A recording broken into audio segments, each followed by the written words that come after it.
మనశ్శాంతిగా బతకాలి అంటే ఏది ఎక్కువ తెలుసుకోకూడదు, ఎవరిని ఎక్కువగా చదవకూడదు, ఇక్కడ నా సొంతం అనే భావన ఉండకూడదు. బాధలు అనేవి గాలి లాంటివి, అవి లేని చోటంటూ ఏదీ లేదు. నీ ఒక్కడికే బాధలున్నట్లు తెగ బాధపడకు. చాలామంది అందులోనే ఉండి ఈత కొడుతున్నారని తెలుసుకో. సంపద ఉప్పు నీరు లాంటిది, తాగిన కొద్దీ దాహం పెరుగుతుందే కానీ తీరదు. గడిచిపోయిన నిన్న తెలియని రేపటి కన్నా గడుపుతున్న ఈరోజు ఎంతో విలువైనది. నీ ఆశయ సాధనలో ఎన్నిసార్లు విఫలమైనా సరే మరొకసారి ప్రయత్నించు.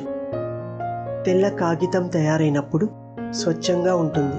తర్వాత దాని మీద రాసే రాతలను బట్టి దాని విలువ ఆధారపడి ఉంటుంది. మనిషి కూడా పుట్టినప్పుడు స్వచ్ఛమైన మనసుతో పుడతాడు. వాడు చేసే పనుల మీదనే వాడి విలువ ఆధారపడి ఉంటుంది.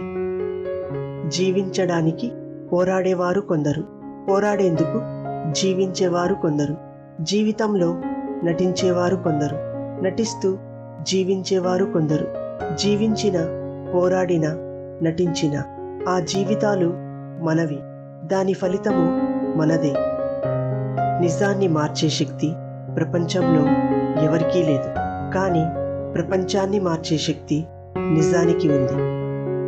కడుపు రగిలిన, మనసు నలిగిన వారి నోటి వెంట వచ్చేవి నిందలో, శాపాలో కాదు, కటిక వాస్తవాలు, పచ్చి నిజాలు.